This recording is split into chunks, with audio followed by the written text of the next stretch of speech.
watching Yali TV. Africa. I'm Milam Leticia, correspondent from Cameroon. Keep watching Yali TV.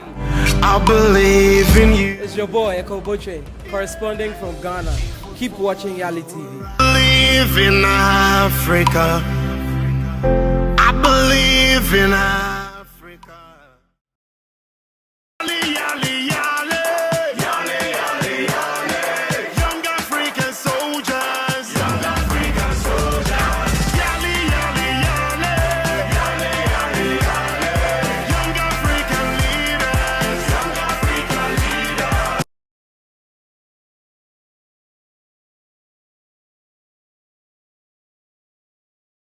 I believe in Africa.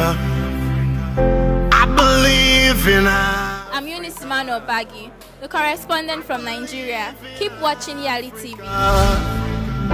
I believe. I'm Adikalias Kamara from Sierra Leone. Keep watching Yali TV. I believe in Africa. My name is Absa Samba, a correspondent from the Gambia. Keep watching Yali TV. I'm Milam Leticia, correspondent from Cameroon. Keep watching Yali TV. I believe in you. It's your boy, Eko Boche, corresponding from Ghana. Keep watching Yali TV. Believe in Africa. I believe in Africa.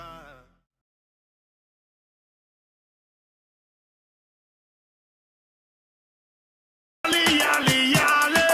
Yali, yali, yali. Young African soldiers. Young African soldiers. Yali, yali, yali. Yali, yali, yali. Young African leaders. Young African leaders.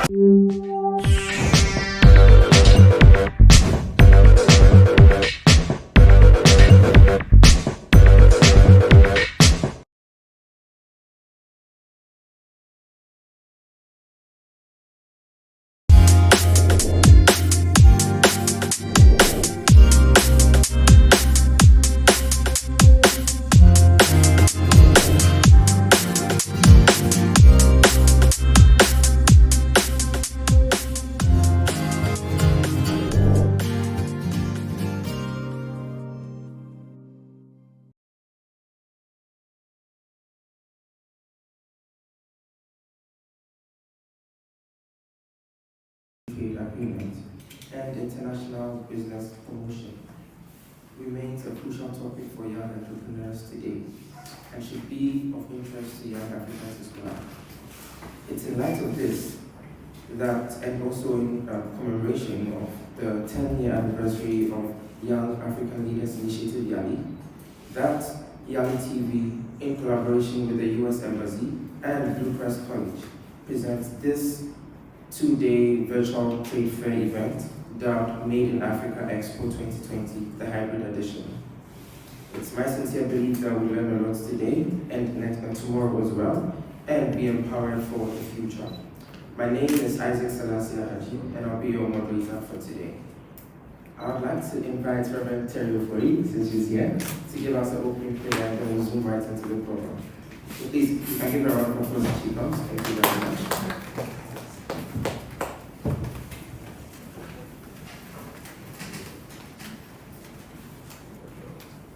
Good afternoon. Let us pray. Most holy and gracious Father, we thank you for today. Lord, we know that today is not promised to us, and we thank you for the gift of life. But Lord, we ask now your blessings to be upon this event for all those who have organized it. And we thank you, Lord, for the currency of the kingdom, which is faith and favor. And we ask, oh God, that you would bless them, that you would expand their borders, and that you would give them the exposure that you wish for them to have. Oh Lord, we thank you right now that your will is being done on earth as it is in heaven. We know, God, that you began humankind in Africa. You made us in Africa. And Lord, we ask that you continue to develop and to strengthen our human capital. And oh God, most importantly, we ask that you would save our souls, strengthen our spirits. In the name of God, who is Father, Son, and Holy Ghost, in Jesus Christ our Lord, we pray. Amen. Amen. Please, I believe we can do a bit more. Thank you so much. introduce some of the guest speakers we'll be having for this two-day event, and then I'll introduce the General Manager of Yali TV to give us his remarks. So we'll be having, so in no particular order, over the next 2 days, we'll be having the CEO of Businesswoman Africa, Ms. Funaya Mune Sotoa. I hope I didn't butcher that name. Okay, Honaya. Honaya. Okay. Then we'll be having a Yali entrepreneur, the chairman of AGI Data Accra, and also the CEO of Suku Technologies Limited, Mr. Chonam Fense Apelu. We'll also have the business development director for TKC Africa, in the person of Isaac Newton Akwa.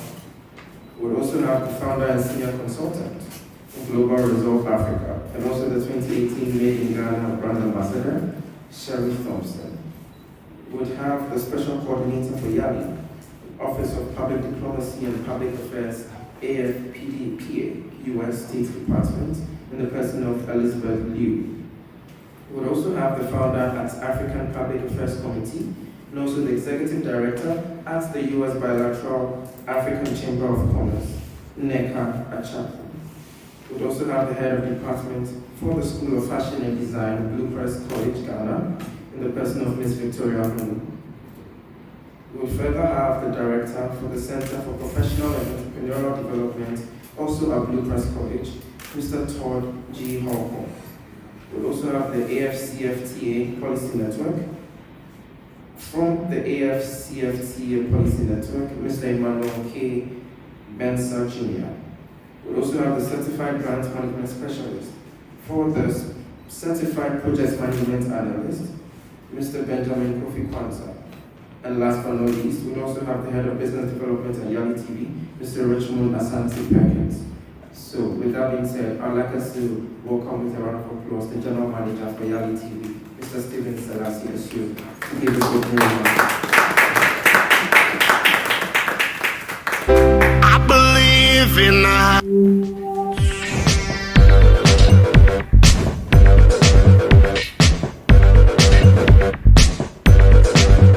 very good afternoon to all viewers across Africa who are currently watching us from over 48 African countries, and also presently students of the ever-growing, evergreen Bluecrest University College, one of Africa's fastest growing colleges, and I dare say one of the best in Ghana.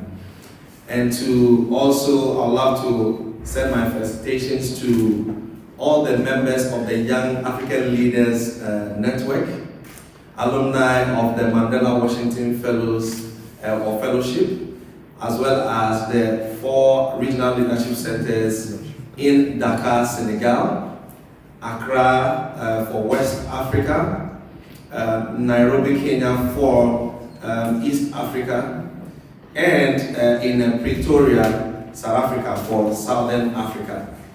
Ladies and gentlemen, all protocol observed. I'm very excited to speak to you about this novelty project that is being initiated to reach out to young Africans who have dared to venture into business and therefore put Africa in the position of trade. I'm super excited because this platform is being initiated or has been initiated by young people. Unlike the usual rhetoric where we wait for governments or mega institutions or multinational institutions or organizations to put up platforms for us. This has been put together by young African leaders who have deemed it very fit to take the opportunity of making our voices heard, championing not only our voices as leaders who have to enter into politics, but also have to take over the economic space of the continent. I'm much more excited to inform you that this platform, which is a novelty platform, the first time that in the Yali network we are establishing a trade platform, seeks to expand the horizon for young Africans to exploit the trade opportunities that are available for young people on the continent today. In 2020, we have seen the emergence and the high reliance on digital platforms. As we launch or as we commence the Africa Continental Free Trade Area or Agreement, it is our hope that we will take advantage of every opportunity that exists in the space to ensure that young Africans are not only spectators when it comes to trade on the continent and outside the continent, but we are at the forefront of it. So today, as we commence the first day of this 2-day exhibition, which will be run virtually, I'm glad to announce that when we opened the entry for people to apply, we had over 576 applicants, young Africans across over 49 African countries who applied to exhibit their wares, their services, their products, their initiatives, and generally their brands. Every young African wants to take advantage of the over 1.2 billion people who are on the continent and other Africans in the diaspora in Asia, Southern America, North America, Europe, and other parts of the world. It is very essential that we do not over-rely on products that are made externally from Africa. During the launch, the business development manager of Reality TV said it strategically and authoritatively that the freedom of Africa is not based on political freedom but on economic freedom, and that is exactly what we seek to do with this platform. Initially, we wanted this program to be a 2-day program, but the overwhelming applications that came in just in about 8 days of opening makes me happy, me and the team very happy. At the same time, we are saddened. Why? Because going through the initiatives, the brands, the products and the services that many young Africans are seeking to exhibit, you realize that there is a yearning desire for the young African to be out there to do something for ourselves, but the enabling environment is just not there. The platforms are not there for us to sell ourselves. Therefore, the management of Reality TV is seeking to speak to our partners, primarily the special programs management of the Yale Network in Washington, as well as our partners, Bluecrest College, that this program should be done quarterly so that we can give opportunity to more young Africans. However, today and tomorrow we'll be able to exhibit 60 out of the 576, which is very appalling. And so we have agreed that this program will not just be limited to these 2 days. We'll put together our efforts to ensure that this platform becomes a household platform that will be run every 90 days. Putting up together today's program came with its own challenges. We're supposed to start at 11, we started at 12:26.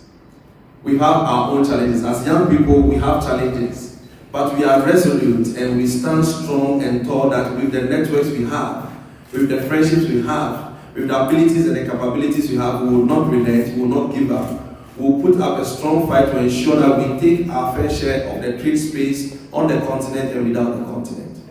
And so as we commence today's edition, or the first edition of the Made in Africa Expo, the virtual edition, we are very confident that in the next coming months we'll engage with our stakeholders and our partners. And we are also calling on you, if you are watching us, from wherever you are watching us, we'll be excited to work with you to ensure that this platform does not end here but becomes a collaborative effort to give the young African or the young enterprise that's been initiated or established by the young African to reach every country. More than 55 countries exist. What is in Ghana may not be in Cote d'Ivoire. What is in Cote d'Ivoire may not be in Congo. What they have in Congo may not be in Botswana. So with this network, primarily the Yale network that has over 650,000 members, more than 500,000, it is a strong network. Cumulatively, we add the partners, the reach of our partners together, the distinguished and distinguished guests who are here present, who are ready to support and have been supporting this program for the very first day. I'm very sure and confident that we will be able to achieve so much that will empower the young African entrepreneur to be a trader who does not only sell to their friends and family members, they reach their country and reach beyond the physical borders of our countries to forward and also establish this agenda of the United Africa, not only by speech, but by deeds and economically. Yes. Given the opportunity, I will say much more than I have to say, but because of time, I will shorten my initial speech and give the opportunity to other personalities who are here. Today, we'll be exhibiting virtually a number of products and services, and also on site we have some organizations or enterprises that will also showcase what they have. So as I leave here, I want to encourage you watching us, wherever you're watching us, to share the news. The Made in Africa Expo is here to stay, and stay tuned for the 2 days of this extraordinary program. And thank you so much for sticking and staying with us, and we'll come with you. We'll come back to you with the exhibition and some solidarity speeches from our guests and partners present here. Thank you very much for joining us, and I'm excited to have you. Thank you once again.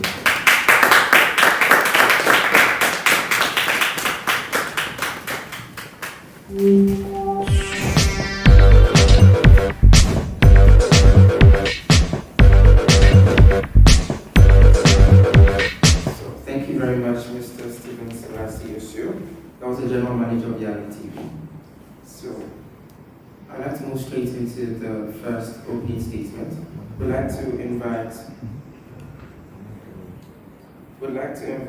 the Director for the Center for Professional and Entrepreneurial Development here at Blue Crest College. He's in the person of Mr. Todd G. Hong. I'd like to invite him to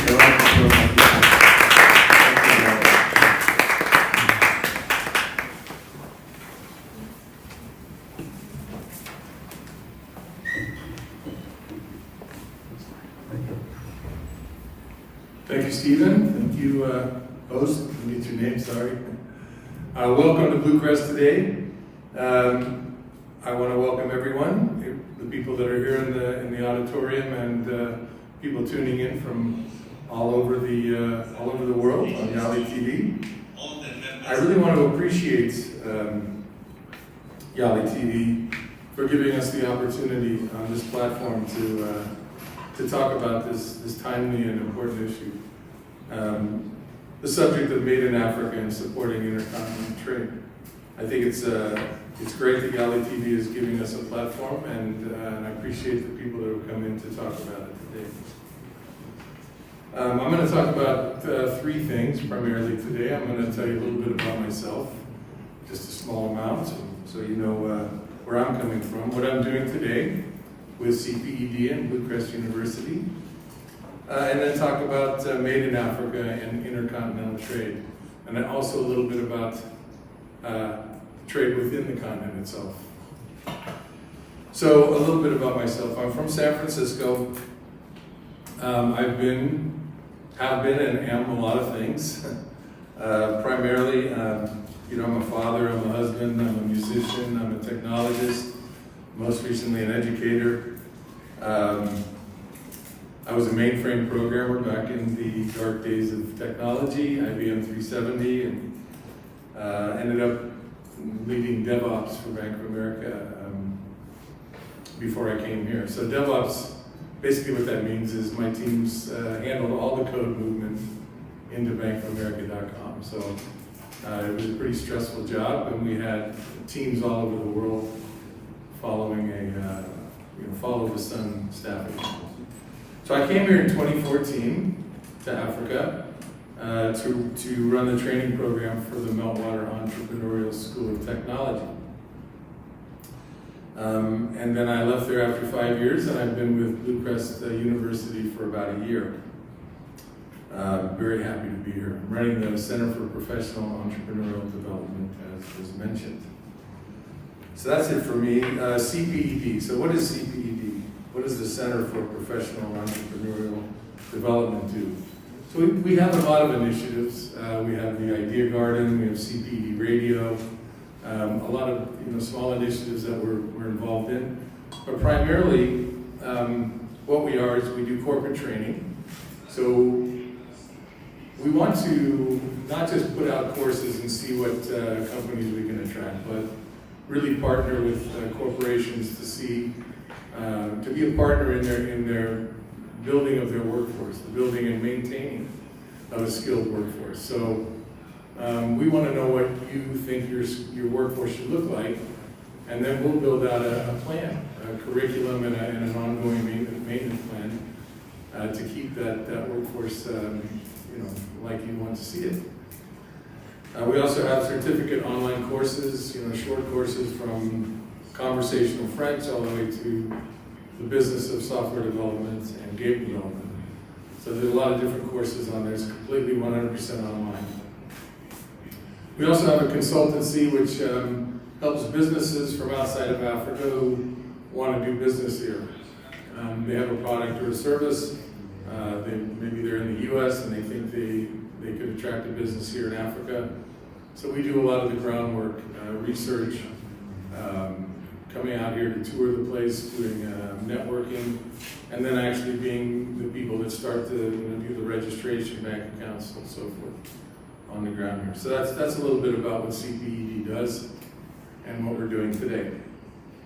So the focus today is on intercontinental trade, or trade between Africa and the rest of the world, right?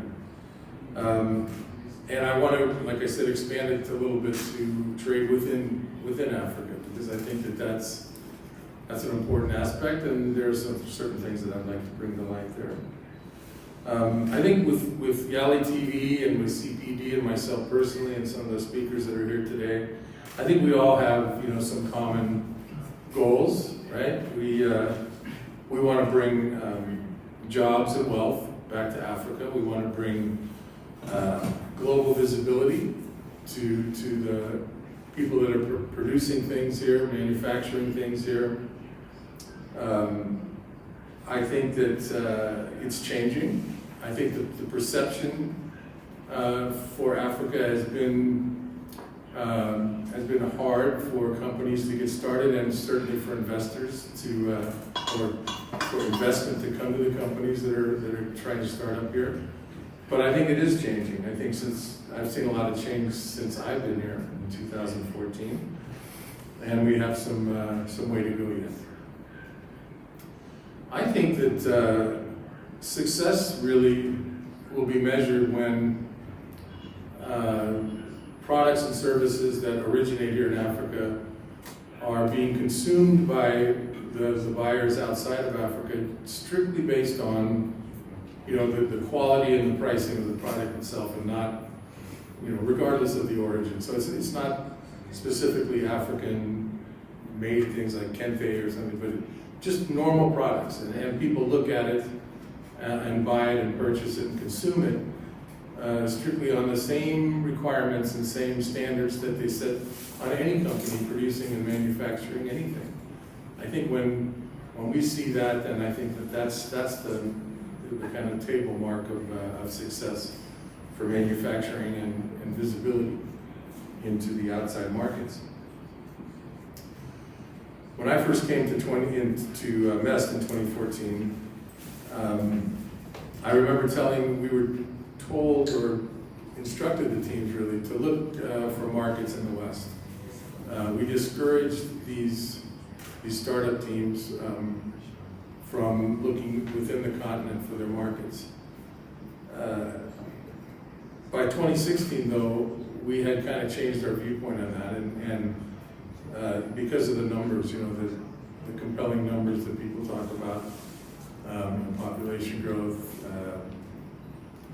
cell phone usage, education, disposable income, all the different numbers that, the trajectory is going up. And by 2017, we were actually encouraging these teams to be looking to markets within the continent itself. So I've seen a lot of change in that. I think investors are also looking at that.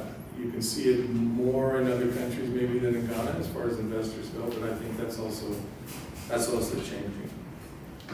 And with the advent of the African Continental Free Trade Agreement, this is making it easier for the free flow of products on the continent itself.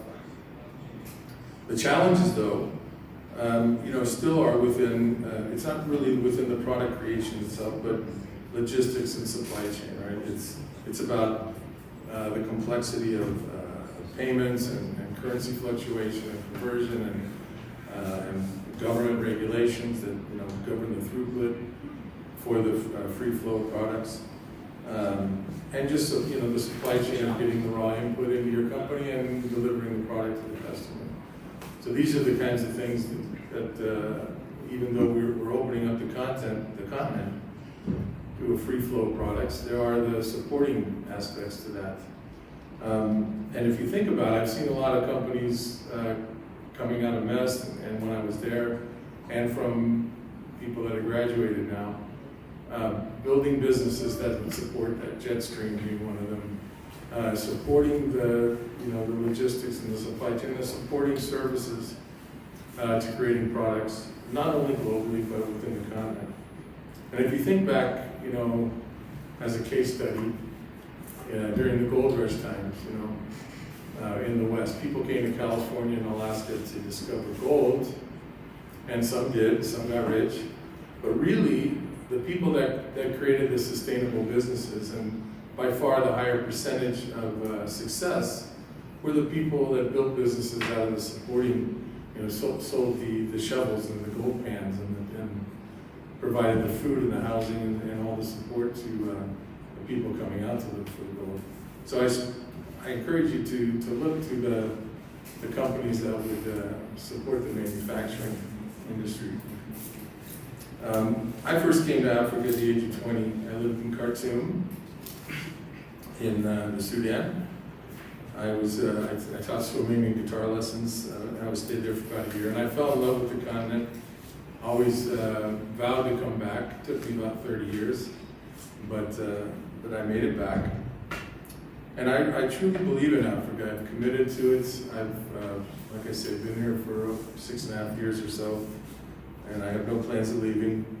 I believe in its people and the prospect of a bright future.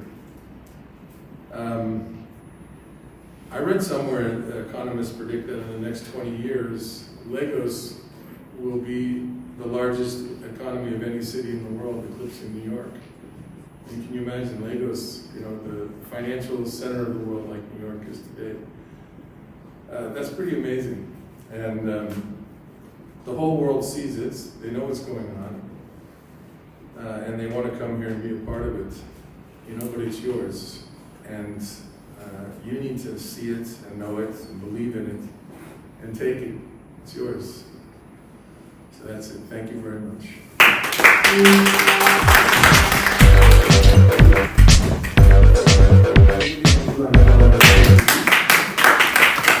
you very much. So next we have another remark by the head of department for the School of Fashion and Design here at Lucas College, Ms. Victoria Honey. And right afterwards, we'll also have a video presentation by the Special Coordinator of the ALI at the U.S. Department of State, in the person of Ms. Elizabeth Liu. So please, a round of applause as she comes. Please, you can sit down. Thank you. I believe in Africa.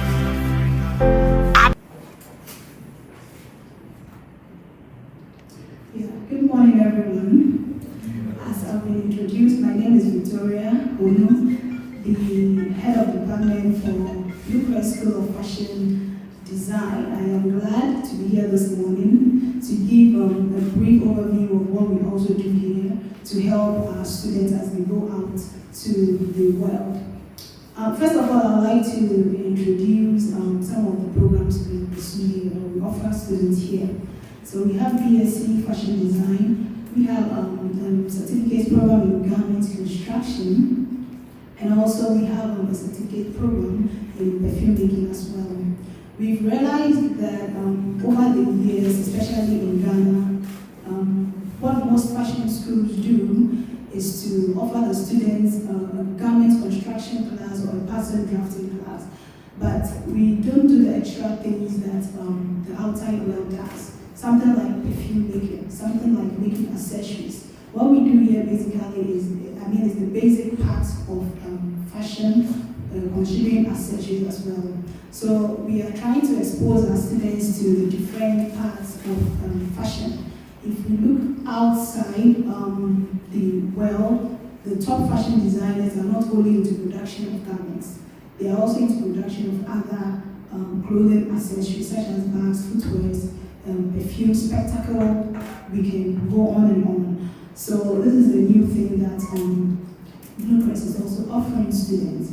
Now, at the end of every semester, our students display their clothing on the runway, their clothing line on the runway. And we realize that after that, there's nothing the student really does. The clothes go home and it's somewhere in the cupboard until an exhibition somewhere, and some of them decide to go and send their products for exhibition. And we don't want that to happen with our students. Let me just say our alumni or even the current students we have. So Blue Crest is offering an opportunity to support the young entrepreneur, just as what Yali TV is doing today. Mr. Todd hasn't really mentioned this, but I'll chip that in for him. And so we have an online platform for all our students, whether alumni or current students, to put their products out there for the public to also at least purchase. Because we have some of them who are into businesses. We have Malo Ghana, who is into bridal accessories. We have Africa Wala, who is also into garment production and accessories. And then we have Buamaku too. She is displaying today. She's into bridal accessories and then the bridal gown itself. So we are creating this platform for such special students to be able to sell their products out there. The next thing that Blue Crest School of Fashion Design is also doing to support young entrepreneurs is, to support young entrepreneurs is to attach them to fashion houses who have their fashion shows yearly, annual fashion shows. So we send our students to the backstage so they could have a one-on-one discussion with the designers as they work with them. And this started about 3 years ago. And I'm glad that as of last year, some students were able to have good connections with design, because some of the designers are international designers, not only local designers. So they are able to communicate with them.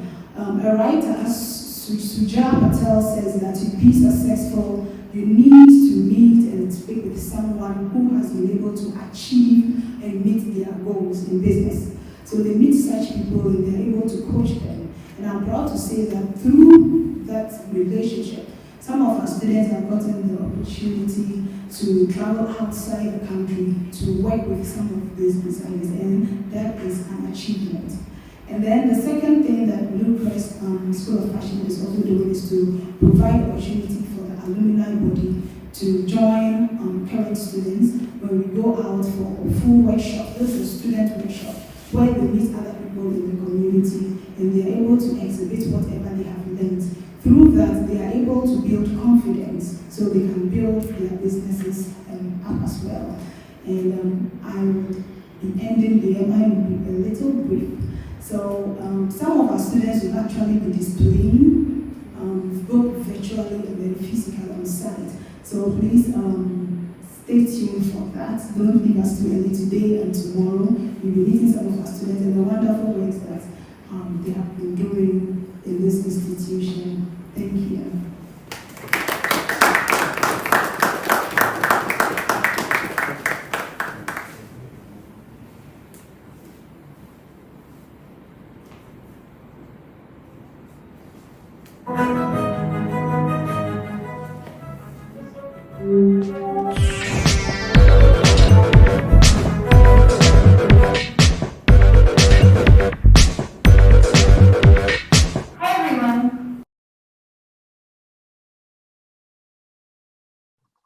Hi everyone, I'm Liz Liu, the YALI coordinator based in Washington, D.C. in the State Department's Bureau of African Affairs. And welcome to YALI TV's Africa Expo. Woo! This program is part of YALI TV's special efforts to commemorate YALI's 10th anniversary. As you may know, YALI is focused along 3 tracks: business and entrepreneurship, civic engagement, and public management. But it's no surprise that business and entrepreneurship is YALI's most popular track. Since 2010, YALI has graduated over 8,300 alumni between the Mandela Washington Fellowship Exchange Program and the Regional Leadership Centers.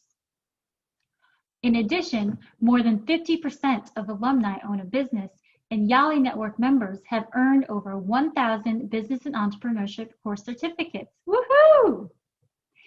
As Secretary Pompeo said in Addis Ababa earlier this year, creating the environment for free enterprise to thrive is the best way for all African nations to boost economic growth and create jobs for their people. Well, for the past decade, Yali has supported economic growth in Africa by empowering youth to take control of their own future. Yali promotes effective public administration, grows networks that connect people, creates conditions for peace, prosperity, and security across the continent, and investment opportunities for Africa and U.S. businesses. Yali alumni are at the forefront driving economic growth. For example, Yali alumnus Tom Shilongo created Launch Namibia, a business platform for SMEs and startups to create an entrepreneurship ecosystem in Namibia to address the country's high unemployment rate. Tom says, "We give them a kickstart by putting them in the limelight and motivate young Namibians to start businesses for themselves, contributing toward economic growth." And just a few weeks ago, 4 alumni from Nigeria, Kenya, and Uganda were named on the 2020 Meaningful Business List. These men and women are working to solve the biggest issues we are facing today through social entrepreneurship. My colleague at the U.S. Agency for International Development, Senior Advisor Victoria Orrero, will be telling you more about Prosper Africa, an initiative to increase two-way trade between Africa and the United States tomorrow. Today, I'd like to share a few resources available to you right now on the Yali Network's website, yali.state.gov. This site houses free short courses available in English, French, and Portuguese on topics like agripreneurship, the fundamentals of starting and running a business, expanding a business, and leadership. We also have workbooks on topics like pitching your own business idea and writing your business plan. If you're not already following the Yali Network on Facebook or Twitter, then please like our page. Many of these resources and more will be featured next week to commemorate Global Entrepreneurship Week. Make no mistake, you, Africa's youth, will determine Africa's future. It is the young people brimming with talent, energy, and hope who can claim the future that so many in previous generations never realized. And with that, I want to thank one of Yali's most prominent leaders, Yali TV manager Stephen Selassie, for putting together this wonderful program. Thank you, and enjoy the Expo. Bye.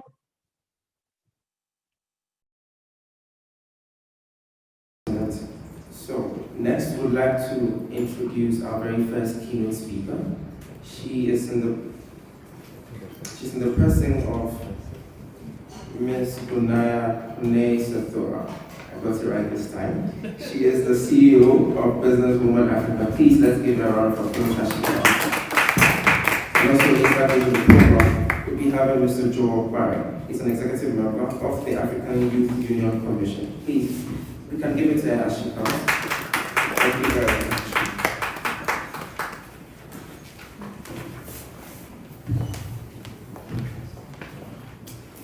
Ladies and gentlemen, it's such a great privilege and honor for me to be standing before you today, giving you this keynote address. My name is Honaya Mwene Setora from the Republic of Botswana. I'm a 25-year-old diplomatic entrepreneur. I own a foundation called Business Women Africa Foundation. That's a foundation that acts as a consultancy to institutions like the African Union, Commonwealth, United Nations, where we support and recognize the value of the women in entrepreneurship. So we are in Ghana. I am in Ghana for this month for a series of meetings with African Free Trade Area Office and other stakeholders. Dear brothers and sisters, allow me to start by extending my sincere appreciation to the organizers of this convenant consultation on matters vital to my cohorts as youth. I'm so delighted to be part of this historical moment, to participate and share my experience, as well as to meet and learn from other participants on board. I believe that an event like this could not come at a more timely time, particularly in the context of the current global dynamics, where the newly emerged pandemic has equally transformed the world more. We therefore dearly and instantly need a pure effort to transform our continent in all aspects in order to catch up with the rest of the world. And for sure, we just realized that as Africa, we can make it without dependence on others during this pandemic. Ladies and gentlemen, as this theme correctly indicates, the way forward for young African entrepreneurs, which is also encapsulated in the aspirations of African Union Agenda 2063. It cannot be achieved by any one development actor alone. Achieving true human development outcomes for our citizens, creating true economic independence for our nations will not be accomplished through any one-set government policy intervention. Likewise, true progress cannot be achieved solely on strength of informal economic activities or even social entrepreneurship, no matter the strength of ambition or dynamism of effort. Instead, what is needed is to tip the balance into truly sustainable development outcomes in our countries. In our countries is the creation of conductive and in creating conductive environment in which a wide variety of actors can fully and effectively participate in the economic life of their nations at the level of micro, small, and medium enterprises. I was at the African Youth SDG Summit the other time, earlier on the 4th of this month. And I was so surprised when other young people could not even, or were not even aware of the African Free Trade Area office that it's here in Ghana. They don't also know what is it about. What is the benefits of the office for it being in Ghana.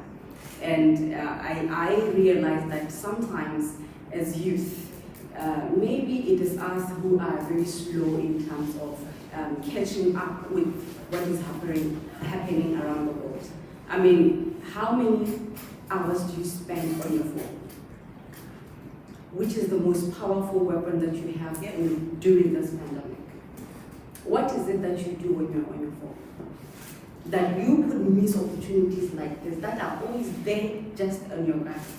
That is because we concentrate into things that are not really much important. We spend more time on Facebook, on WhatsApp, on Snapchat. What are you getting from Snapchat? If I personally, as a 25-year-old from the Republic of Botswana, could know the benefits of the African Free Trade Office and came to Ghana to search for opportunity, and you as a Ghanaian, you don't even know where it is located. So I am very grateful that I had to come today to address you as my fellow youth to say that if at all we want to be accountable, or rather to be empowered as young leaders, maybe we better as well start leading ourselves as young people. Because people cannot trust you if you yourself have not developed yourself. A lot of people in my country would say that, okay, maybe as Naya, I have been close to the government. But if I say that the government has shared any kind of international opportunity that I've been to 18 countries at my age, I would lie. I started as a young leader, as an SRC president in my university. I just completed my degree last year in telecommunications. By the time I was an SRC president, I was at the age of 21. And at that age, being given a leadership position, I had to work and be a student at the same time. What I'm trying to drive to is that there are certain things we concentrate on as youth. when you are in university, there are a lot of platforms like this. I'm expecting this hall to be full today, but it is not. So I have realized that for you in life to be given opportunities, you need to first develop yourself, and it starts with you. They say that if they don't give you a chair, you bring a camp chair yourself. I started Business Woman Africa because at the age of 19, while a student, I registered a business. It was in construction. And as a woman, being there in the construction industry, it was not really pleasant. And sometimes, as a woman entrepreneur, people forget that you are also bringing money on the table. So they forget about the money and just look, okay, there are other benefits for them. And as a gender advocate, I wasn't really comfortable with certain terms and conditions that came with certain opportunities. And I said to myself, how many women entrepreneurs are going through this? That is why I started Business Woman Africa, which is a network of female entrepreneurs, to say that if we are not going to get clean jobs as women, why don't we come together and share them within ourselves? So we have been working with international institutions. So we have been endorsed by the African Union, Expo. We have been working with the African Union, APRM. We're also right now on the discussions with the African Free Trade Area. We also sit in the Commonwealth Alliance of Young Entrepreneurs Executive Board appointed by the Commonwealth Secretariat. So it is such a great privilege and honor for me to be given this opportunity to share my experience and my story to say, because I believe that it can motivate another youth out there to start building their life now before it is too late. I always say that it is even better for us as youth to take this young. If at all at this time I say I want to relocate to Ghana at 25 and find out that at the age of 27 things are not working out for me, I'm having time to go back and establish myself first. So what are you waiting for that you cannot start what you dream to be? And again, if you are to see our education system as an African education system, we are being built to be workers. At our age, and this year, 2020, we should be able to understand how things work and how the education system is preparing us. So you think outside the box. If they want you to be an engineer, why can't you start an engineer consultancy company? We are building an Africa where Africans have to be able to produce themselves. The African Free Trade Area is coming up with a lot of opportunities to Africa. But my worry is that the coronavirus pandemic has really reversed a lot of integration relations that have been made. There are more, it is becoming more difficult to trade, cross-border trade, because of coronavirus. So I'm also, while here during my stay, would like to hear from our speakers on how are we going to move forward from improving the African Free Trade Area agreement into being implemented after COVID-19. Thank you very much for having me today. I had a very long speech. I've written it, but I said, okay, let me just be a youthful young entrepreneur. Thank you very much.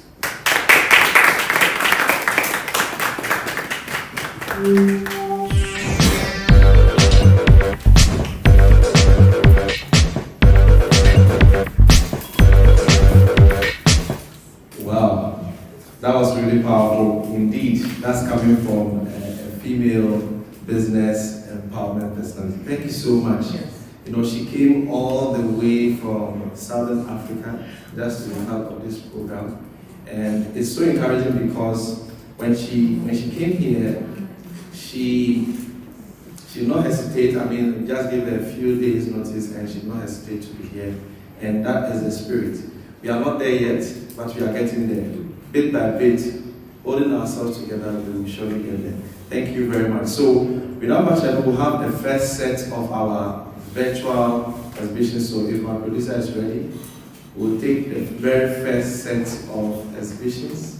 So, as I said initially, we had over 576 entries, businesses cut across over 15 different industries, from technology to education, environment, and so on and so forth. So, whilst we are enjoying, those who are watching us are enjoying live some of our first sets, we have 15 of them. We'll also enjoy and see what some of our brothers and sisters across the continent have put their efforts together to establish. Enjoy.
Don't charge my energy, I no get time for no enemy.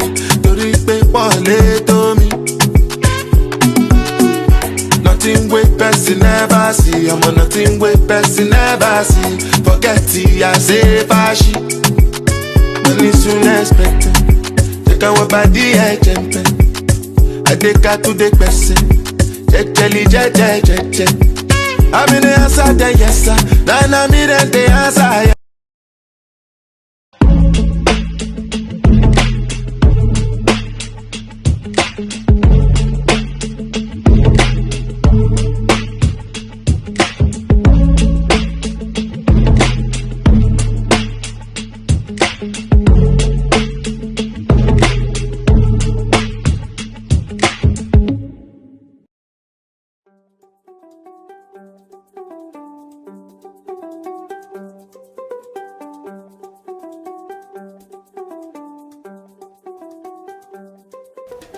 Bonjour! Hi everyone! My name is Linda Dampa and I'm the co-founder and CEO of Adeba Nature. Our company innovates on West African beauty secrets to lift up our customers' quality of life. We have launched a line of hair and skincare products that treat various issues that our customers face. For example, our body butter hydrates the driest of skins, and it's based on a secret that local women have that helps their skin when facing with a very drying wind coming from the desert. So yes, we are based in Côte d'Ivoire, West Africa, and we only use local ingredients into our products. Some of those have never been sold in the US before. So what is our R&D lab? Our R&D lab is the earth. All the ingredients that we use are natural, and we use very high concentration of those ingredients. For example, the body butter I just told you about has 50% shea butter in it. And it also has innovation because the shea butter is mixed with another local oil that enhances its benefits. What is our testing lab? Our testing lab is tradition. So all of our ingredients have been used by generations of West Africans who know how effective they are. And if you look at the labels on our products, you will only see a maximum of 5 ingredients and you will recognize all of them, unless you've never heard of them before, which is a possibility. So what is Adeba's role? Adeba's role is to be the bridge between that tradition and modernity. I'm working with my mother, who has been a pharmacist in Côte d'Ivoire for 30 years, and who's helping us, for example, making our own fragrances, so we can adapt the local products to modern tastes. So what is the grand plan? Our plan is to start a Black beauty revolution based in Côte d'Ivoire. And the only ingredient missing is you. So what do you say? Don't wait, join the revolution and join us at www.adebanature.com. Merci, à bientôt, bye!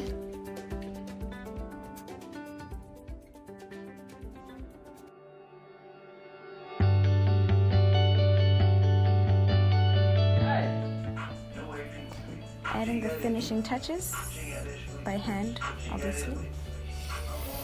Y'all ain't ready.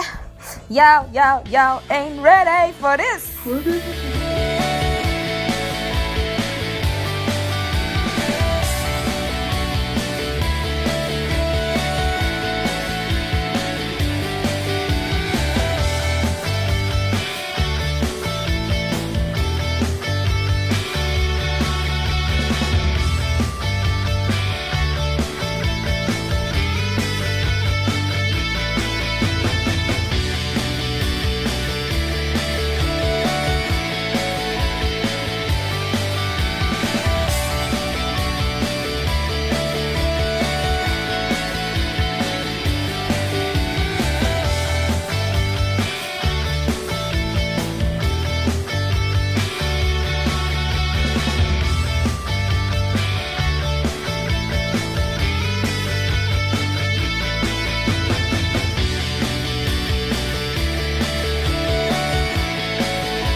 Je suis initiatrice de B-Marketplace. B-Marketplace. Ouais.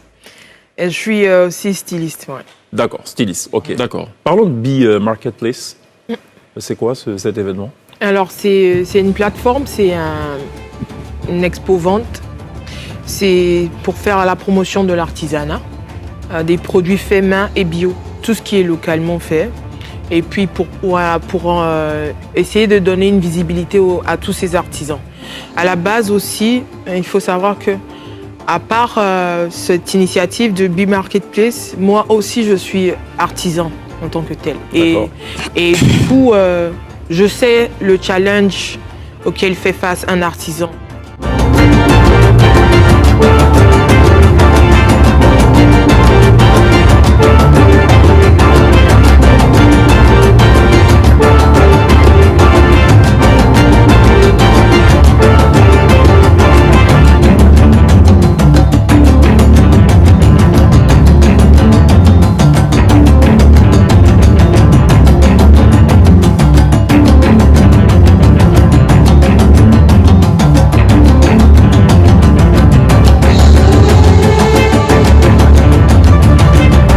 J'ai voulu avoir cette plateforme, déjà pour mettre les artisans en face de potentiels acheteurs qui peuvent devenir des clients à temps plein si eux, à leur tour, savent fidéliser leur clientèle. Et ensuite, s'il y a d'autres informations que je peux leur apporter, j'essaie au plus que possible de chaque fois véhiculer ça au travers du Bee Marketplace.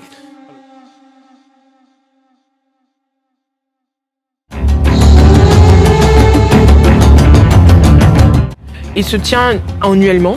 J'essaye de le faire 2 fois par an. D'accord. Donc, à Abidjan ou... Oui, strictement à Abidjan. D'accord.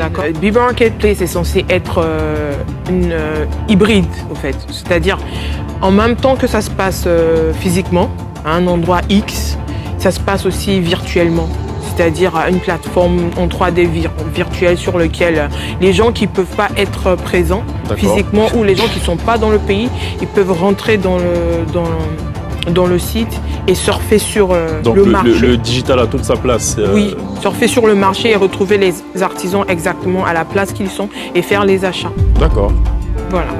C'est africain d'abord, c'est local. Au fait, c'est pour promouvoir ce qui se fait de mieux chez nous en Afrique. Hi, my name is Ashraf Msibambi Chabainze, a Young African Leaders Initiative Network member and a World Bank Group Youth Summit alumni and a Uganda Development Bank ambassador. I'm going to talk about Bank at House Factor Exchange, a product of At House Limited. This is the business concept. In Uganda, there is a lot of post-harvest losses, and Bank at House Factor Exchange is developing new 3-ply bags that can reduce these losses. It selectively finances wholesalers who pull agricultural produce into the supply chain and increase revenues for farmers, small traders, and themselves. House links farms to wholesalers and seeks for capital supply from investors and financial institutions. This capital is extended to wholesale enterprises for stock borrowed to retail enterprises. Our value propositions include high-quality 3-ply bags that reduce post-harvest losses up to 40%. Wholesale and retail enterprises enjoy real-time credit demand and supply. Bank at House allows a user to log in using his Facebook account. Retail and wholesale enterprises use our simple, intuitive mobile app to update stock quantities. Producers of agricultural produce are immediately notified when these stock quantities reduce. Bank at House Factor Exchange has a number of achievements. Follow us on social media. Thanks to Makerere Innovation Center, Uganda Development Bank, Resilient Africa Network, and of course, At House Limited. Avocado Janet Cosmetics. Avocado is eaten as a fruit, eaten on food, eaten on bread. Avocado is processed into highly rich oils for different purposes. Here is what we do with it in Rwanda. We have 30 varieties of avocado and only 2 varieties are exported. Where do the rest go? Every household in Rwanda district has at least 1 avocado tree, and this makes it the cheapest fruit ever on market. That is why it's sold this way, while other fruits are sold here. Avocado is very cheap, so that with only 1,000 Rwandan francs, up to $1.2, one can start avocado business. Yes, while we saw and understood the issue underground, we found other possible ways to trace these waste-to-day sources. At the slopes of Mount Muhabura on road Chanika-Musanze, our business Sanit Wing Limited is located. We source, supply, and process avocado into oils and cosmetics that are nature, reliable, viable, and affordable in different packaging sizes. Our avocado come from local people and local farmers. Avocado ripening process takes only 4 to 5 days. and when ripe, we start the process of processing it into oils. As Sanit Wings, we are still a small domestic company with a vision to become the leading producers of best quality avocado and avocado bee products in Africa. We want avocado to be part of our life. We eat it, we bathe, we smell, we earn cash from it.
Casvita fufu is an innovation of the regular water fufu. Regular everyday water fufu is wet, cooks in 45 minutes to 1 hour. Casvita powder fufu is, however, properly processed under strict hygienic conditions to cook for just 5 minutes. Casvita fufu can last for up to 12 months on the shelf rather than water fufu that can only last for 3 days. Low on starch, it is recommended to diabetics on a considerable basis. Casvita fufu saves your time and presents a totally organic, perfectly hygienic, easy to cook water fufu. In 5 minutes, with just boiled water, fufu is ready to be enjoyed with a soup of your choice.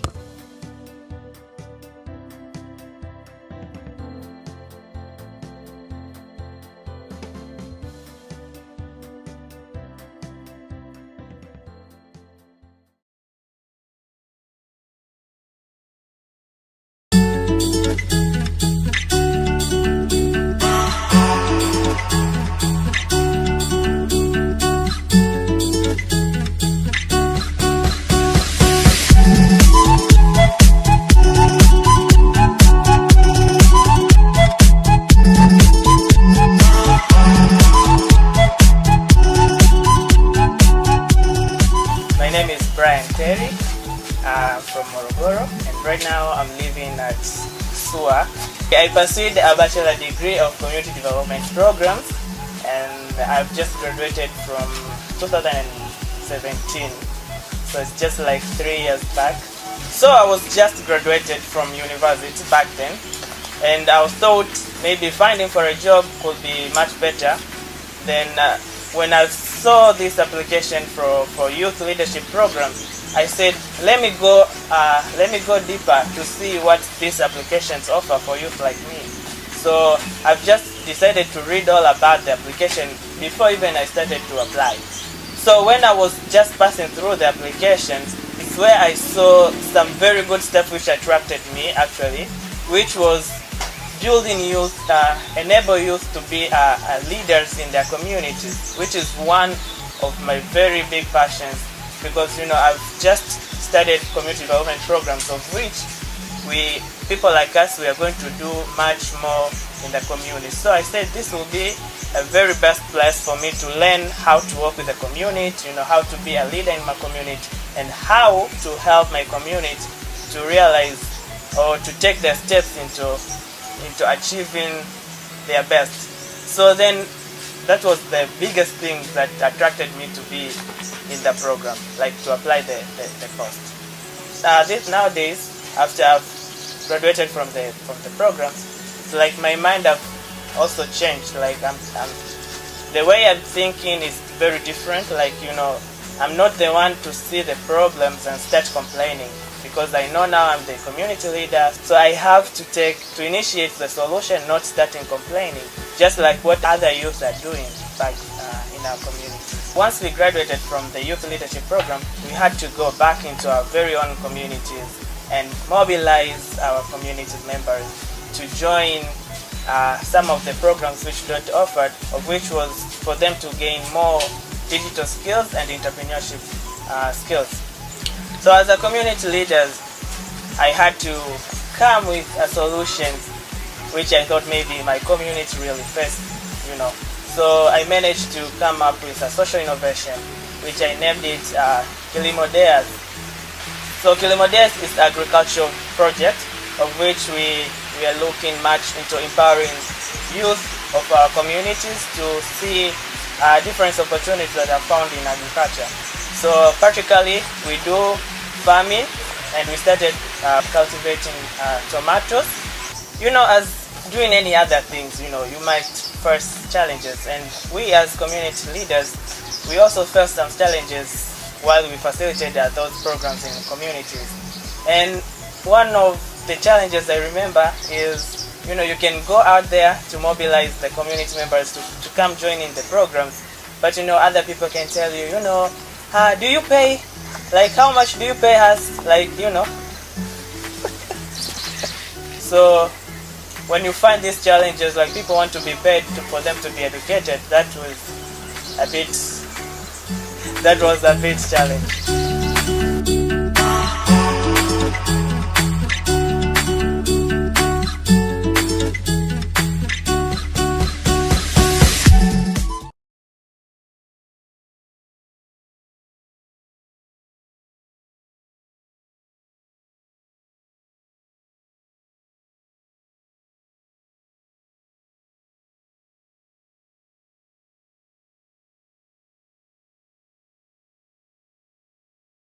Thank you very much. So, without much ado, I'm going back to use my mic.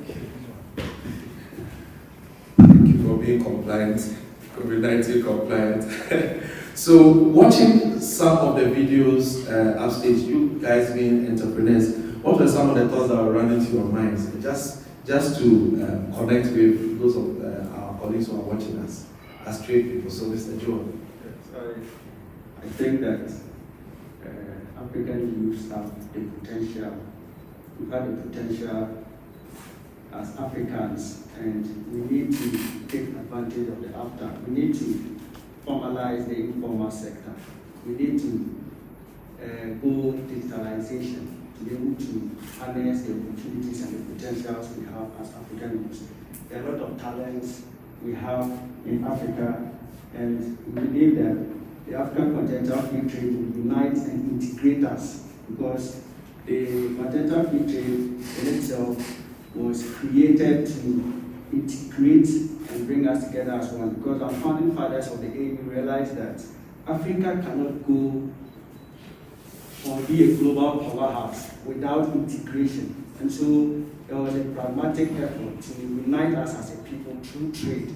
There are also initiatives to unite us through transportation as well. And so once we are united together, we can then become one, and the potentials are very great. Thank you. Mr. Chonam, you have been part of a number of trade discussions. You are part of one of the strongest unions or institutions in the country when it comes to trade. And your partnerships in the past, which I may not be able to elaborate on this platform. What is your position? We've seen some of our exhibitors. We've had almost about 16 of them exhibit in the past few minutes, which is being watched across Africa. What do we need to do at this point? We have an agreement that is pending. We have physical borders. We have language barriers. What should we be doing, and what will be your encouragement to other young Africans who want to step up and take advantage of trade? Please allow me to thank you so much for giving me the opportunity to make remarks. So I would like to begin really by talking briefly about the after. I represent the industries in Accra, and I've been extremely involved in the discussion right from the time we started. I was also very privileged at the time because I was a member of African Union Ecosoc and actually the youth advisor. So it was easier for me to sit in the room when most of these discussions were happening. Essentially, after is that trade agreement that allows Africans and participating African countries to trade among each other. Come 1st January 2021, about 90% of all goods that are to pay duty will be liberalized. In effect, if you were producing soap in Accra and you want to sell in Nairobi, to the extent that the soap is part of the goods earmarked for this initiative, you are not likely to pay tax.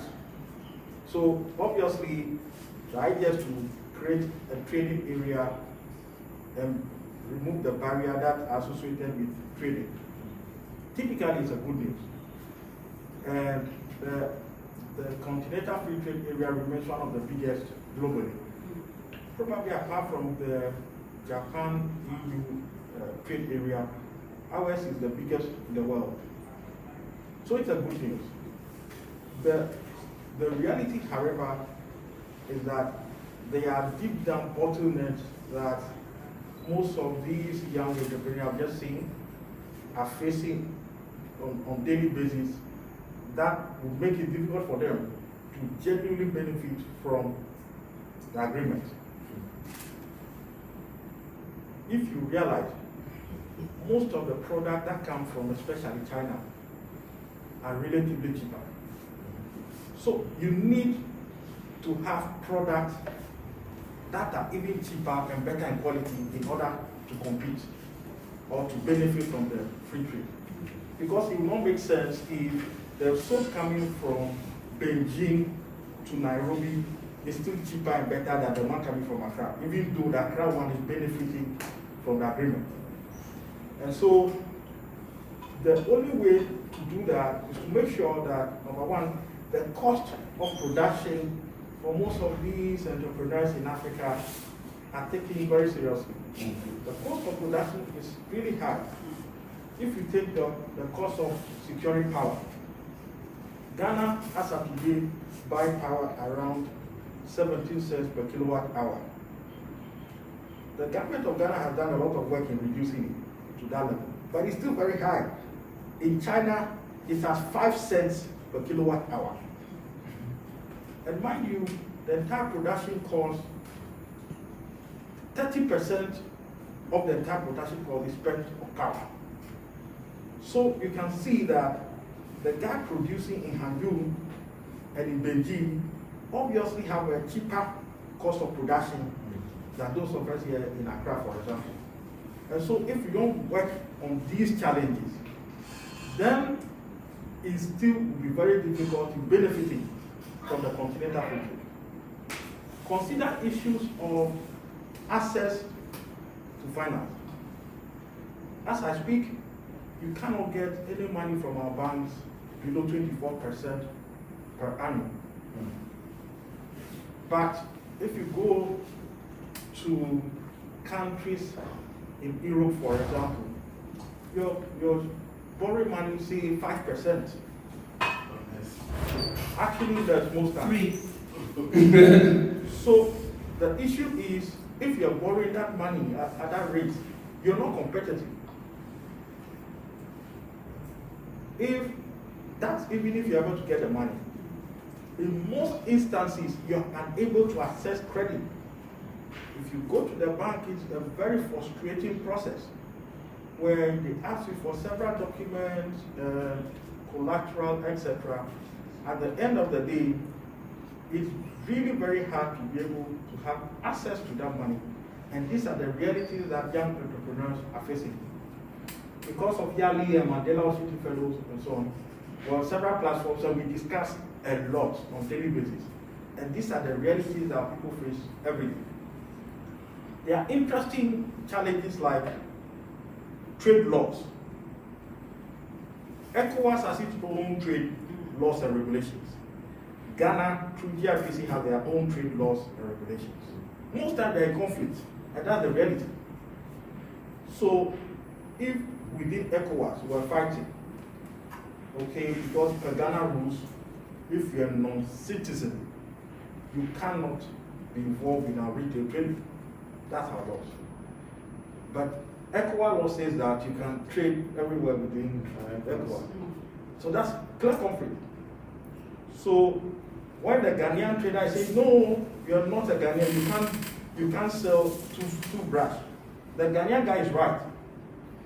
But the other non-Ghanaian who says, well, I'm selling toothbrush because ECOWAS allows me to do that, it's also right. Clear conflict. So I'm saying we need to then harmonize the different regulations on all countries of Africa in order to be sure that we're not going to create conflict as the case may be. The truth is, take it or leave it, 1st January, trading will begin. Are we ready? There will naturally be winners and there will be losers. Winners are those folks who already have a product that you can take to market and benefit from it. But a lot more others will have to prepare, expand their production pace, and so on and so forth. As young entrepreneurs, we have to be clear in our minds where we belong. Are we going to be winning or we are not ready? There are some products, however, though, that I think that we can begin quick wins to take advantage of. Very, very important point. I would love to hear from each one and you give us that last comment in your parting comments. Very important point. Thank you. Very important point. Thank you so much. Let's give a round of applause. I mean, you have heard your inputs on a lot of platforms and you never stop to amaze me on the load of knowledge. Mr. Richmond, you belong to a number of some of these platforms. You are a member of Yale Network, you are part of entrepreneurs and so on and so forth. What have we been doing right and what have we not been doing right? And what do you think is the way forward? After that, we'll come back to our panelists for their parting comments. Okay, so thank you so much. And basically, because of reality, what are we going to do to ensure that young Africans benefit from the platform that we have? Okay, thank you so much. Okay, so as an entrepreneur, I know there are a lot of challenges like you mentioned, and we can talk about the political, the environmental, the legal, and all that. I want to, because when we initiated this meeting at Africa Expo, we did that with the knowledge that there are lots of potentials, there are lots of young entrepreneurs, innovating great stuff. And so I want to talk to the entrepreneurs themselves. And there are lots of challenges. Like I keep saying, if you're an African entrepreneur, it takes twice as much to be able to get half of what already exists in the developed economies. So, I mean, it's difficult. But what I want to say is that I think that the problem with young African entrepreneurs is not innovation. And I see a lot of foreign GIs, there are a lot of companies, a lot of individuals come to talk about innovation and entrepreneurship, but that's not the challenge. I have worked as a came yesterday, I was a CEO, and so I understand some of these things. The real challenge of African entrepreneurship is entrepreneurial management.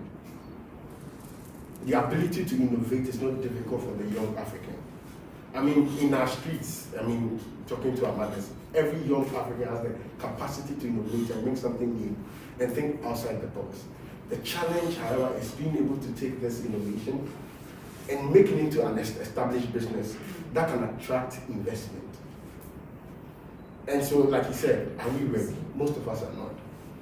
Because you see a lot of, and even for the established entrepreneurs that we know of in Africa, most of them are still informal. Some of the most successful entrepreneurs we have in Africa are still informal. They are still the one-man boss, he does everything and all that. So one of the things that we need to do, if you're a young African, I mean, listening to us, you need to get your house in order. Because, I mean, and I do investment, trying to get investment for businesses. So what investment look out for, more often than not, is the market. Nobody is bigger than this market. Now what the free trade is doing for us is giving us that market. Do you get it? So then if you're a Ghanaian, you are not just a Ghanaian entrepreneur, you are an African entrepreneur. It means that you have the capacity to sell to every other, African. So yes, there's the market. And so it means that investment will be coming. But when investment comes, we want to know those people are prepared. Entrepreneurial management. How are you managing your innovation to get to a point that if 3 months you're on vacation, the business can still run and still go on. And so that's the biggest challenge we have with young entrepreneurs. That I don't know what the problem is, but there's not that capacity to take innovation from a place of innovation to a place where it's an established business, where an investor will be attracted to investors. And so that's what I want to add. You need to, and that's why I'm into technology. We have accounting, we have softwares. Now technology makes it easier for you to be able to manage your business. I don't have accounting software, accounting software. Any software you need, you can have it. There are a lot of softwares, there are a lot of things to help you, a young African, to be able to get your business to a place that is manageable. A lot of African businesses don't pay taxes. They don't pay the regulatory, they don't do all that. These things are necessary if you are going to attract the right kind of investment. And that's why we did the Market Expo. As the chairman of the committee, we want to show investors that yes, there are innovations. Young Africans now aspire to the echelons of, at the highest of all the echelons of society. They are dreaming, and they are pursuing that dream. And so bring in the capital, and you are ready to. So young African entrepreneurs, get your house in order. Interesting points. Well, I saw some different opinions from some of our studio audience. I would love to say some of our viewers watching from across Africa. We have Wilson Njofwe. That's Wilson Njofwe, CEO of Afritech Academy, is watching all the way from Nigeria.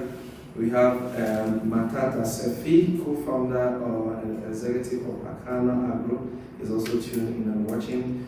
We have other young Africans. We have Annette, you are watching us from Cameroon. Thank you for tuning in. We have also Aminu Umar, you are joining us somewhere from Africa. We have also Ando Razafira. Oh, that's a mouthful. You are watching us from Madagascar. Thank you so much for joining. Ebenezer Befi, thank you for joining as well. And the list goes on and on and on. Before we go into our last virtual section, I also want to announce that we have some of our entrepreneurs here who have some of their products. So we'll be closing the virtual section today with their products as we go to visit their stands physically here, right here in the Bluecrest College Auditorium. So I would love to hear your parting comments. Tomorrow we'll be having more panel discussions where we'll really talk into details.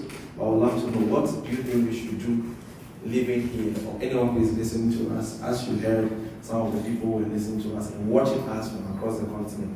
What steps should we take to be in position to be to take advantage of the AFCFTA, to take advantage of the opportunities that will come our way? Thank you very much. I think that we should start by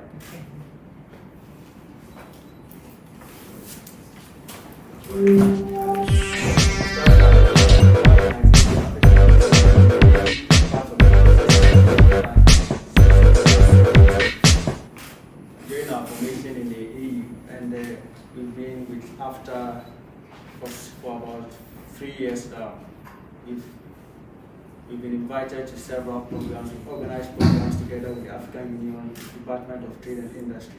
I think first of all, what we should do as people that are aware of AFTA and the benefits of AFTA to the African youth is to start with education and practical training on AFTA. There are about 6 protocols. The African, and that is the foundation of AFTA. You must understand the protocols and how you can tap into it. And another thing is you have to, the informal businesses. There are a lot of businesses in Africa that are not registered. You must register your organization or your business to be able to tap into whatever financial assistance AFTA or any financial institution will give it to you. So, education on the protocols, training, practical training on AFTA, and that is the fundamental thing. You must understand what it's all about, and then you are good to go on AFTA. Thank you. Awesome. Mr. Tonam, do you have some? Yes, you were raising some key points for us. If you could revisit them again, I would be very grateful.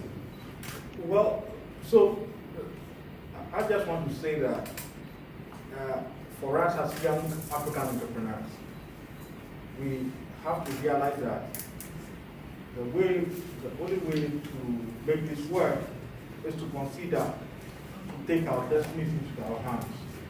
We have to break the barriers. My brother mentioned the challenge of entrepreneurial management. It is real. There's always a solution.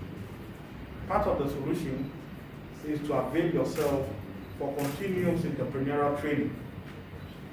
And also, we're asking older entrepreneurs to come on board to mentor a lot of younger entrepreneurs, because you're most likely to do what I do than to just do what I say. So most learning happens by observation. So if you have great entrepreneurs who set up their business but allow the business to be managed independently, and then creating proper succession plans, you will realize that a lot of people would be able to separate their businesses from themselves, which is what the challenge has been. There are many training opportunities. In fact, we are lucky to be part of several of them.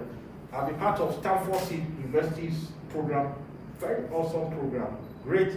They bring mentors all over the world after the training to mentor you and help you to structure your business, to make it more professional.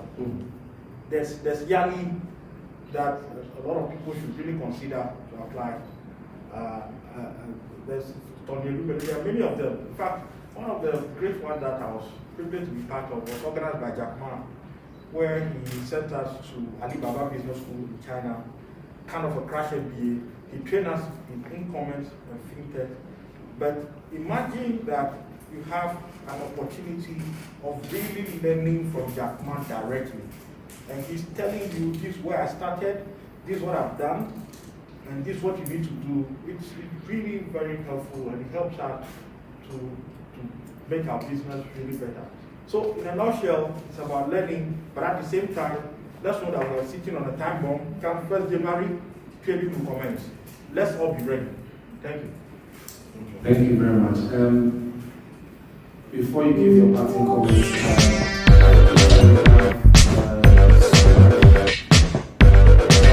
to offer, and if you are watching us, do not get off the dial. We are live on www.realityonline.com, and we are also live on YouTube as well as on Facebook Live. Mr. Richmond, the parting comments. Okay, so I'd like to talk about capital. I would just want to say that, African Union, we need a political will. We will do all the agreement and then 60 years down the line and nothing really has been achieved. I know politicians and what they do, they are good at political stuff, but this is an economic solution. Entrepreneurs need capital. $5,000, $10,000 is not enough. And so we need to understand that, because when you look at all the businesses in the developed economies, people just have a prototype and they need to access $1 million before they can even. So we need capital. And so if AU is going to do all the signing and get all the, what we need as young entrepreneurs, that we need capital. And we need huge capital because the market is big now. And you need to trust the human resource of this continent. If you keep saying that the young people are the catalyst for transformation, for economic growth, put your money where your mouth is. Enough of the rhetoric. It's not easy to become a young African entrepreneur. Like I said, we have to do twice as much to get half of what already exists in the developed economies. And so if you are going to help us, yes, we understand, we are trying to do, there has to be a political will to do more than enough. Thank you.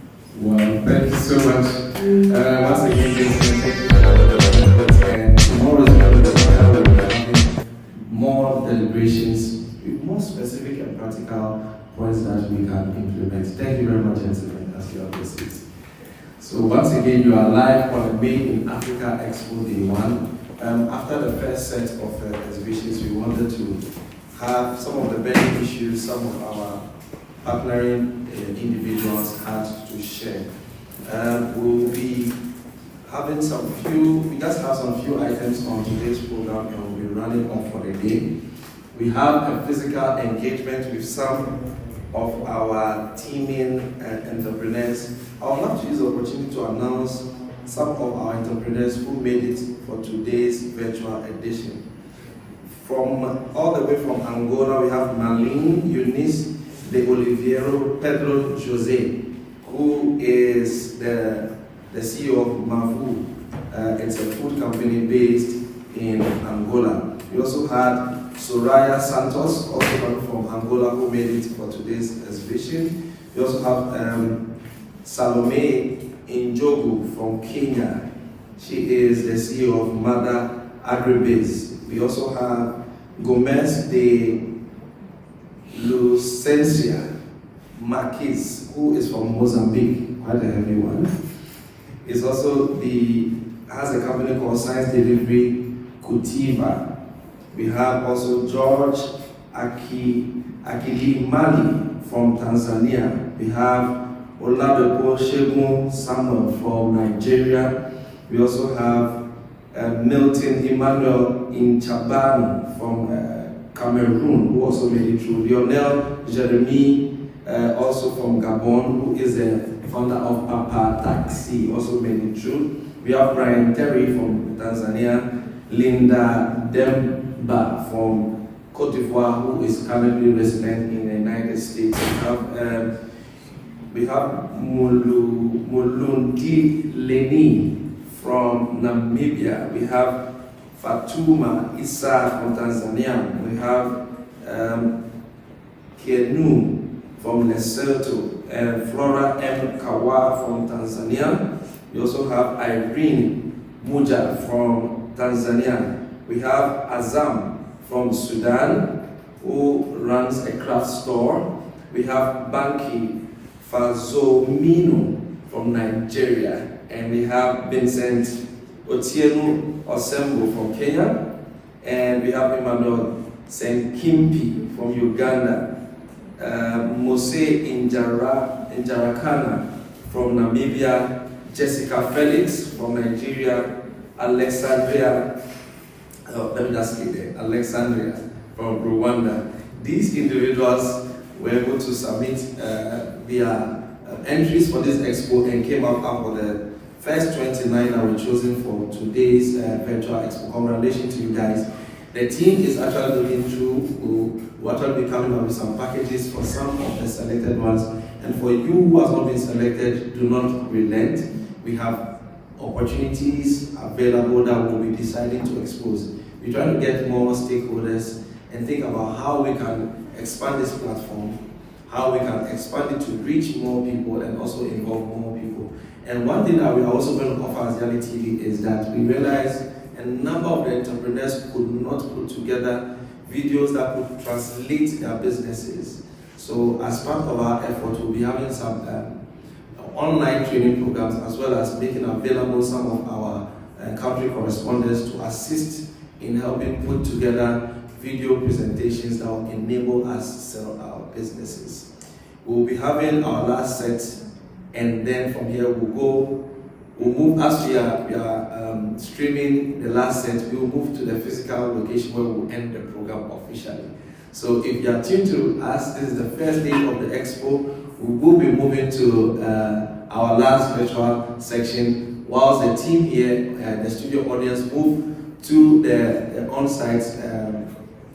on-site exhibition area where we'll have some few comments and then we'll end today's expo officially. So stay tuned as we take the last set whilst the studio audience move.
everyone, my name is Irene Moja from Tanzania, a founder of Mabaki Mali Enterprises.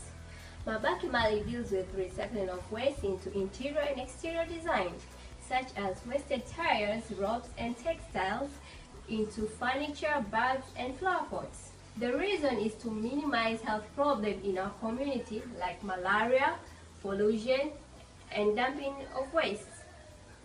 Moreover, Mabaki Mali managed to create job opportunities by employing 2 people in the community, also creating awareness through campaigns and schools. Also, we do monitor upcoming social waste management entrepreneurs in our country, like gathering people in a campaign and schools.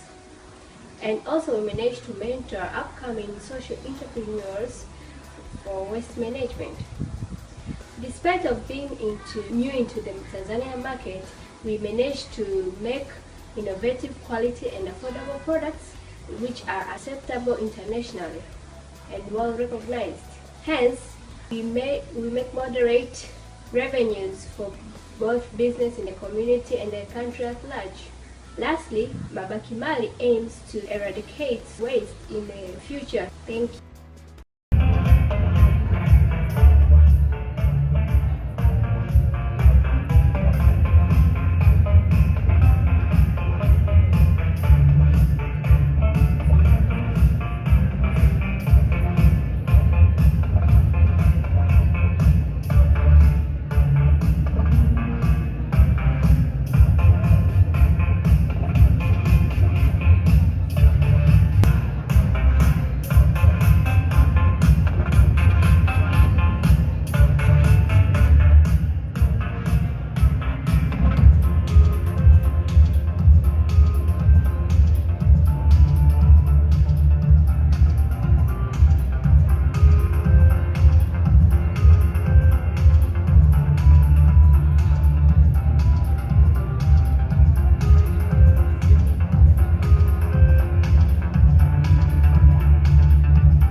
Hello, my name is Georgia Kilimali. I'm the co-founder and the CEO of SmartCo Enterprise Limited. At SmartCo, we help students to fall in love with what they learn through videos, animations, and interactive content. Students in this era spend most of their time in digital platforms such as social medias, YouTubes, and even watching TVs. More often, the content which are consumed by these students have no values toward their academic growth. In other words, traditional learning is no longer interesting. This is resulting to poor learning experience, but also poor academic performance. That's why we created Kisomo, a platform which is available online and offline with interactive and local relevant visual learning content. This content covers the curricular and the extracurricular learning. Kisomo tries to bridge the gap between the secondary school education system and also help students to fall in love with what they learn. The core features of Kisomo including visualization of the content, quizzes, exercise, audio narrations, personalized learning, and also offer multi-language option. We target the East African market, and we are talking about 12 million students in secondary schools across East Africa, but specifically for us, we target 1.3 million students, which is almost 20% of the market across East Africa countries. We have to make sure that we generate revenue and the project to be sustainable. So we have two ways where we make revenue. 70% of our revenue are coming from subscription model, from our online platform and our mobile application. But also we do direct selling of hardwares and products. Over the next 12 months, we expect to sell about 12,000 subscription for paying users, but also we expect to sell about 15,000 hardwares. For this will generate about 195,000 USD over the next 12 months. We understand we are not alone in the market, and also we understand every learner has different way of understanding different content. That's why we provide diverse content option, which also allows learner to choose from text, images, to interactive games. Our founding team is composed of 8 diverse youth with experience and professional in different areas. This includes information technology, learning content development, education, international business, but also finance. We've been in operation for the past 3 years, and our product